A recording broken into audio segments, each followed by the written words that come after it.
কি সমস্যা কি?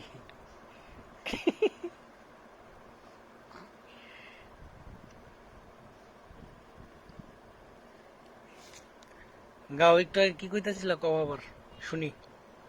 তোমার জন্য আমি কাজ করতে পারতেছিলাম না, বলো। এখন কই তাকাই রইছো? হ্যাঁ তাকাও, বলো। মার দিকে তাকায় লাভ নাই। বাবা কি বলে? এনে তাকাও, কি বলতেছিলা বলো। হুম? বাবা কি জিজ্ঞেস করে বলো?